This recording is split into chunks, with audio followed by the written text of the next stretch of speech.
I'm Harper Vaughn, 35, a communication specialist in Salem, Oregon. At my parents' 40th wedding anniversary dinner, I froze as my sister raised her glass. To Mom and Dad, she said sweetly, for raising their only child.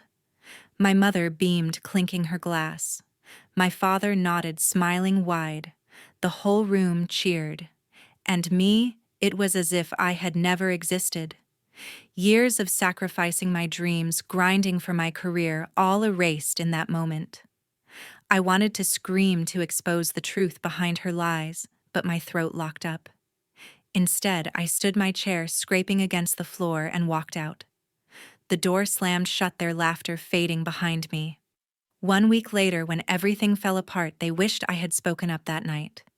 Have you ever been treated like you didn't exist in your own family? Share your story in the comments below and let me know what you would have done that night. Growing up in Salem, Oregon, I had my heart set on reporting, uncovering truth, writing stories that mattered. At 18, I earned a full scholarship to a top journalism school. It was my ticket out, my chance to shine. But my parents, Dad and Mom, had other plans. They sat me down, their faces stern, and said the family could only afford to support one of us. My sister Tracy, 3 years older, had just started her fashion blog, and they believed she was destined for greatness. She's got a vision, Mom said, her eyes sparkling. You'll find your way, Harper. Dad nodded, silent as always. So I gave it up. I declined the scholarship, stayed local, and studied communications instead. It was practical, safe, but it wasn't me. I worked nights at a diner to pay tuition while Tracy got the family's savings, thousands of dollars for camera gear, trips to fashion events, and a shiny new laptop. Every time her blog hit a milestone, Mom would throw a dinner toasting our star. I'd sit there forcing a smile, my own achievements like graduating with honors or landing my first job barely acknowledged. Good job, Harper, Dad might mutter, but their eyes were always on Tracy. I remember one night, exhausted from juggling classes and shifts. Tracy had just hit 10,000 followers, and Mom organized a backyard party. Neighbors clapped as Tracy beamed, showing off her latest post. I slipped away to the porch, my chest heavy. Grandpa Norman found me there. You're worth more than they see, he said, his voice steady. Don't let them dim your light. He'd always noticed when I won a writing award at school, when I stayed up late helping Tracy edit her videos, when I bit my tongue at Mom's endless praise for her. Grandpa saw the sacrifices, the way I'd been pushed aside. Years later, I landed a solid job at a communications firm in Salem. I built campaigns, managed clients, and earned respect, but not from my parents. They'd call to gush about Tracy's latest brand deal or her trip to New York Fashion Week, funded partly by a family fund I'd never touched. Once I mentioned a big project I led, bringing in a major client. Mom's response: "That's nice, but did you see Tracy's new post? 1 million views?" Dad just grunted, changing the subject.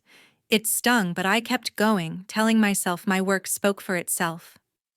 Grandpa Norman never stopped believing in me.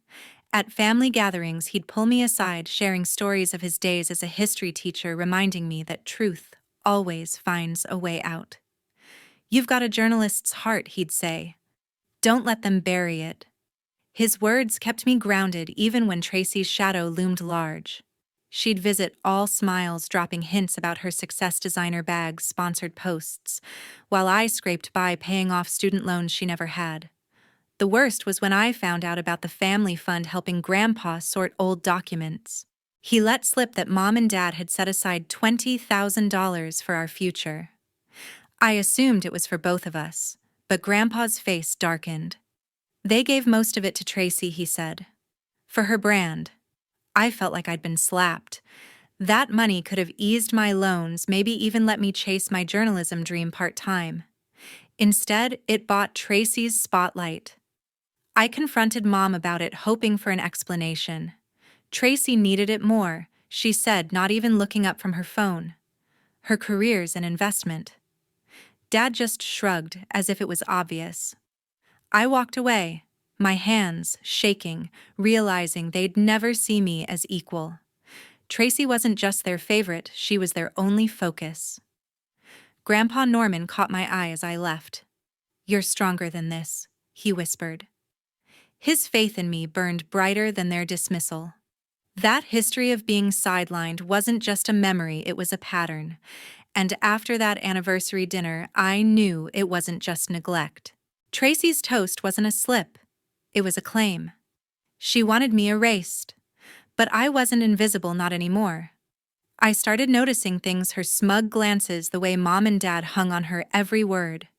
Something was off, and I was done swallowing it. Realizing my family saw me as a shadow didn't just hurt, it lit a fire. I threw myself into my work at the communications firm in Salem, Oregon, determined to prove my worth. But the harder I pushed, the more things unraveled. Last spring, I was up for a promotion to senior strategist, a role I'd earned after years of late nights and flawless campaigns. My boss, Diane Ross, had praised my work, hinting I was the top candidate. I'd spent weeks preparing a pitch for a major client, a local festival that could put our firm on the map. Then out of nowhere, whispers started, colleagues questioning my competence, claiming I'd botched a previous project. I hadn't. My records were clean, my clients satisfied. Yet during the final meeting, Diane's tone shifted. "We need someone reliable," she said, her eyes avoiding mine.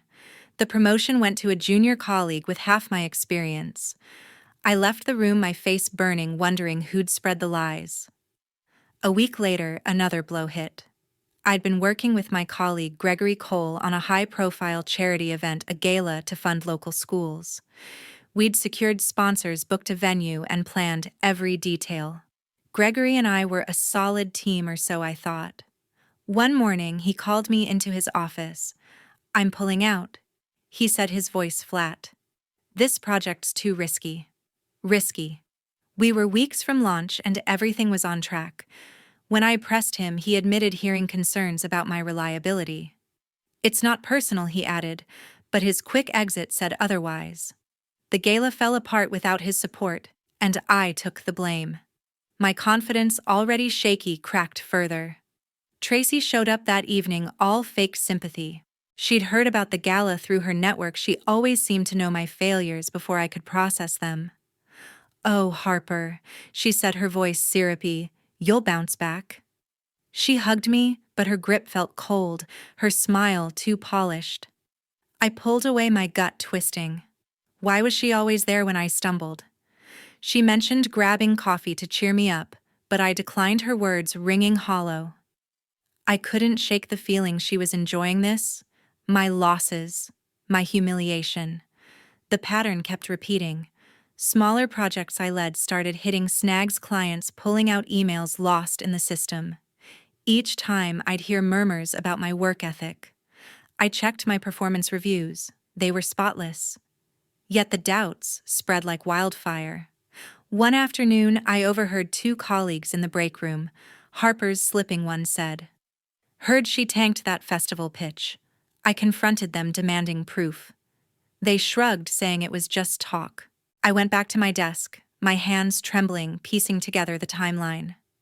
The rumors started right after I'd told Tracy about the promotion, casually over a family call. She'd congratulated me, her voice bright, but now I remembered her pausing, asking too many questions about my pitch. I started watching Tracy closer. She'd drop by my apartment unannounced, always with some excuse, a new dress to show off, a story about her latest brand deal. "You should take a break," she'd say, her eyes scanning my laptop. "You work too hard." It felt like a script, her concern too rehearsed. Once she lingered while I was on a call with a client, hovering near my desk. After she left, I noticed my project notes were out of order. Was I paranoid, maybe? But the timing was too perfect.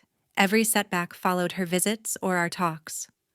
I confided in Grandpa Norman one evening, sitting in his cluttered living room.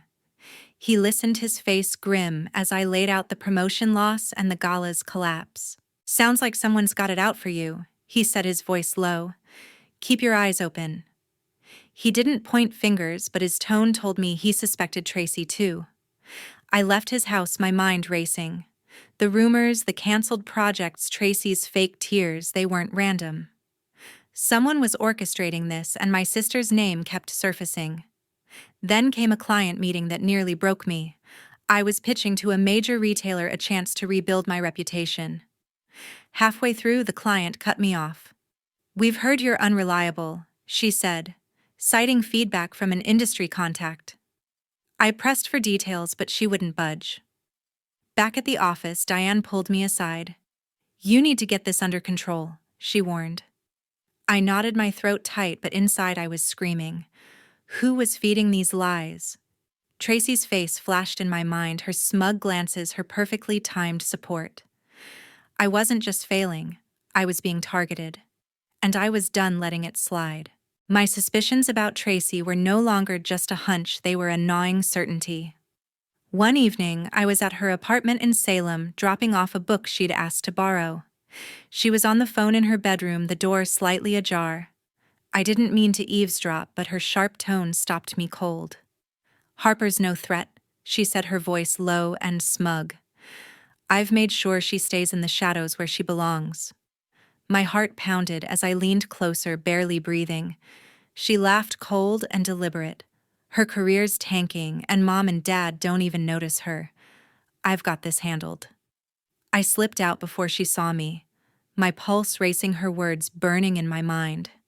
Tracy wasn't just basking in their favoritism, she was orchestrating my downfall to protect her own spotlight. The next day, I drove to Grandpa Norman's house, my thoughts a jumbled mess. He was in his study, surrounded by old history books, his eyes sharp despite his age. I told him about Tracy's call, my voice shaking with anger. He didn't look surprised, just tired. "There's something you should know," he said, setting down his coffee mug. He explained how Mom and Dad had set up a family fund years ago meant for both me and Tracy. It held $20,000 saved for our futures. But Tracy had drained most of it, $15,000, for her influencer career, photo shoots, travel brand collabs. "They let her take it?" Grandpa said, his voice heavy. "Said it was an investment. Your share barely touched." I felt a knot in my stomach, the betrayal sinking deeper. That money could have paid off my loans, given me a shot at journalism. Instead, it fueled Tracy's rise while I struggled. I asked Grandpa why he hadn't told me sooner. He sighed, rubbing his temples. "I thought your parents would come around, see you for who you are, but they're blind to her manipulation." He recalled how Tracy would visit charming Mom and Dad with stories of her success while dismissing my efforts. "She's always known how to play them," he said. His words hit hard, confirming what I'd felt for years. Tracy wasn't just their favorite, she was working to keep me invisible. I needed another perspective, so I called my cousin Martha Wells, a level-headed accountant who'd always stayed neutral in family drama. We met at a quiet cafe in downtown Salem.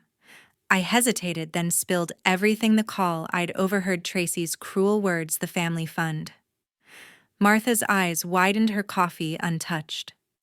"I've noticed it too," she admitted, her voice low. "At family gatherings, Aunt Betty and Uncle Joseph talk about Tracy like she's their only kid. They barely mention you." She paused, frowning. "Last month at their house, Tracy was bragging about a new brand deal, and your mom said, 'We're so proud of our daughter.' I thought it was odd they didn't even bring up your work." Martha's words stung, but they also validated my pain. She leaned forward, her tone serious. "Harper, something's not right. Tracy's too calculated." I pressed Martha for more. She recounted a dinner a few weeks back where Mom and Dad had gushed over Tracy's latest post, ignoring my recent promotion at work. "I tried to bring you up," Martha said, "but they changed the subject." She shook her head, her face troubled. I didn't want to believe it, but Tracy's always been strategic, like she's guarding her place in the family. I nodded, my jaw tight. Martha's observations weren't proof, but they were a start. She promised to keep an eye out, her loyalty shifting toward me. Back home, I replayed Tracy's phone call in my head. "Harper's no threat." The arrogance in her voice made my blood boil. I thought about her visits, her fake concern after my work setbacks, the way she'd hover when I was on calls. This wasn't just sibling rivalry, it was deliberate. Tracy wasn't content with being the golden child. She needed me erased. I paced my apartment, my mind racing. Grandpa's revelation about the fund and Martha's confirmation of my parents' bias were pieces of a puzzle, but I needed more. Who was Tracy talking to on that call? What else had she done to sabotage me? I wasn't just angry, I was determined. This wasn't over. Knowing Tracy was behind my setbacks wasn't enough. I needed proof. I called my best friend Sylvia Grant, a freelance journalist with a knack for digging up truth. We met at a diner in Salem, Oregon, the kind of place where nobody eavesdrops. I laid out everything Tracy's overheard call the family fund, the way Mom and Dad treated her like their only kid. Sylvia's eyes narrowed, her reporter instincts kicking in. "Let's find the dirt," she said, pulling out her laptop. We started with LinkedIn, where the rumors about my competence had spread. Sylvia knew how to trace digital footprints, and within hours she found an email forwarded to my boss, Diane. It claimed I'd mishandled a client project signed with a generic name from a throwaway account. The writing style, polished, overly charming, screamed Tracy. Sylvia cross-checked the account's metadata and traced it to an IP address linked to Tracy's apartment. My hands clenched the table. This wasn't just a hunch anymore. Next, we tackled the family fund. Grandpa Norman had mentioned Tracy taking $15,000, but I needed hard evidence. Sylvia had a contact at a local bank, someone who could pull records discreetly. We got access to the account statements, and there it was, a withdrawal of $10,000 labeled business expenses, transferred to Tracy's personal account 2 years ago. The remaining $5,000 had gone to smaller withdrawals, all tied to her. My name wasn't on a single transaction. I stared at the numbers, my chest tight. That money was meant for both of us, but Tracy had claimed it all, leaving me to drown in student loans. I needed more, a confession, something undeniable. I set up a call with Tracy, pretending to seek her advice on my career. I used an app to record it, keeping my voice steady. "I'm struggling at work," I said, feeding her ego. "Any tips?" She laughed, her tone dripping with condescension. "You just need to try harder, Harper. Not everyone's cut out for the spotlight." I pushed, mentioning the rumors about my work. She paused, then said, "Well, people talk when you make mistakes. Maybe you should be more careful." Her voice had an edge, and then she slipped. "I told you to stay out of my way. It's better for everyone." I froze, my finger hovering over the stop button. She didn't say it outright, but the implication was clear. She'd been pulling strings to keep me down. Sylvia listened to the recording later, her jaw tight. "This is gold," she said. "Not a full confession, but it's damning." She suggested we hold off using it until we had everything airtight. We dug deeper, checking Tracy's public posts for clues. One Instagram story showed her at a luxury photo shoot, time-stamped right after the $10,000 withdrawal. The caption bragged about new opportunities, but I knew the truth: my future had paid for her glamour shots. Sylvia also found a second email sent to a client I'd pitched, accusing me of missing deadlines. The email's phrasing mirrored Tracy's blog posts, same buzzwords, same flair. It was her. I reached out to Martha again, needing to confirm the family's role. We met at her office, papers stacked high from her accounting work. I showed her the bank records and played part of the recording. She shook her head, her face pale. "This is worse than I thought," she said. She shared a story I hadn't heard at a family barbecue last summer. Mom had pulled her aside, asking her to support Tracy's career because she was carrying the family name. Martha had asked about me, but Mom brushed it off, saying I was doing fine. Dad, she added, had nodded along, never mentioning my work. "They're obsessed with her," Martha said, her voice bitter. "It's like you're invisible to them." Her words hit like a punch, but they fueled my resolve. Martha offered one more piece. She'd overheard Mom and Dad discussing a loan they'd given Tracy for a big project last year, another chunk of family money I'd never been told about. "They didn't even think to mention it to you," she said, her eyes apologetic. I thanked her, my mind racing. The emails, the bank records, the recording, it was all coming together. Tracy had built her empire on lies using our family's resources and my reputation as stepping stones. Sylvia and I spent days organizing the evidence, making sure every detail was solid. I wasn't just gathering proof for myself, I was building a case. By the end of that week, I had enough to confront the truth head-on. The emails showed Tracy's sabotage, the bank records exposed her theft, and the recording captured her arrogance. Martha's stories confirmed Mom and Dad's blind favoritism, locking the final piece in place. I sat at my desk staring at the files, my heart pounding with a mix of rage and clarity. This wasn't just about proving Tracy wrong, it was about reclaiming my life. I was ready to act, but I needed the right moment. I headed to my parents' 40th wedding anniversary party in Salem, Oregon, my resolve steely, but my plan calculated. The banquet hall was packed with relatives and friends, their chatter loud as I stood near the back. Tracy, radiant as ever, took the stage, raising a glass. To Mom and Dad, she said, her smile dazzling for raising their only child with so much love. Mom beamed, lifting her glass high. Dad nodded, his face proud. The crowd clapped, but my stomach churned. Those words again, only child. It was like a blade cutting deeper this time. I gripped my phone where the files, emails, bank records, the recording waited. I could have stood up, exposed Tracy right there, let the truth rip through the room. But I didn't. Shouting would have been chaos, impulsive, messy. I wanted precision impact. So I slipped out the door, closing softly behind me, their cheers fading into a dull hum. For the next week, I worked with Sylvia to perfect my move. She double-checked every piece of evidence, the LinkedIn emails Tracy sent to tarnish my name, the bank records showing her $10,000 withdrawal from our family fund, the recording, where she all but admitted her sabotage. "It's airtight," Sylvia said, her voice firm. But I needed more than proof, I needed the right audience. Tracy was about to sign a major brand deal, her biggest yet, with partners who valued trust. I spent days crafting an email, professional but sharp, attaching the files. Sylvia helped me compile a list of my family, Tracy's key collaborators, my colleagues, even Diane and Gregory. Timing was everything. I wanted Tracy to feel the weight of her actions when her world was at its peak. 7 days after the party, I hit send.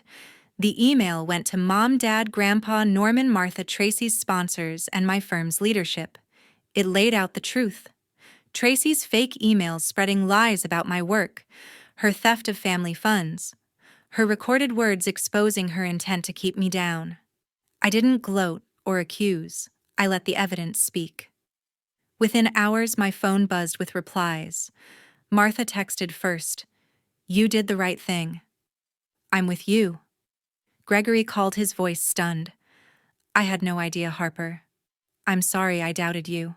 He promised to support my next project, a small victory amid the storm. Tracy's world unraveled fast. Her brand deal fell through. Sponsors dropped her, citing credibility issues.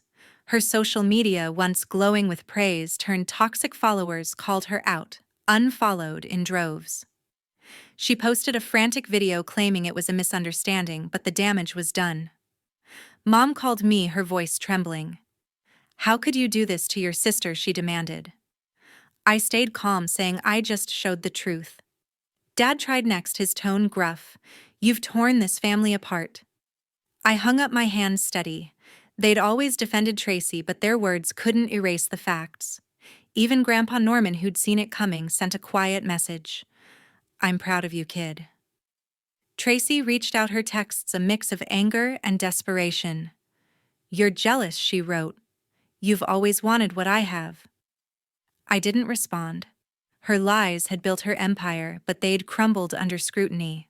Martha visited me the next day, her face grim but supportive. "Your parents are in denial," she said. "They're telling everyone you overreacted." But she'd seen the evidence, heard the recording. "You're not alone," she added, squeezing my hand. Gregory, too, stepped up, apologizing for pulling out of our gala project. "I should have trusted you," he said, offering to pitch a new client together. The fallout wasn't just Tracy's. Mom and Dad's reputation took a hit among relatives who'd received my email. Some sided with them, calling me petty, but others, like Martha, saw the truth. Tracy's influencer career built on stolen funds, and my ruined reputation lay in tatters. I didn't feel joy, only a strange calm. I'd chosen silence at the party, but my email spoke louder than any outburst could. Waiting that week, timing it with Tracy's deal, ensured maximum impact. They wished I'd spoken up that night, but my calculated strike hit harder. This wasn't the end, though. I had one more step to take. The email I sent had set everything in motion, but I wasn't done. In Salem, Oregon, I took the next step. I hired a lawyer and sued Tracy for defamation and theft. The evidence: fake LinkedIn emails, bank records showing her $10,000 withdrawal from our family fund. Her recorded admission was overwhelming. The courtroom was quiet, the judge's face unreadable as my lawyer presented the case. Tracy sat across from me, her usual confidence replaced by a tight-lipped scowl. Mom and Dad were there, their eyes darting between us, but I kept my gaze steady. The judge ruled in my favor, awarding me $10,000 in damages. It wasn't just about the money, it was justice, a line drawn in the sand. Tracy's face paled as the gavel fell, her empire of lies officially cracked. After the verdict, I made a choice. I cut off all contact with Mom, Dad, and Tracy. Their calls went unanswered, their texts ignored. Mom left voicemails, her voice wavering. "We can work this out, Harper," she pleaded. Dad sent a single message: "You're breaking our family." I deleted it without replying. They'd chosen Tracy over me for years, defending her even after the truth came out.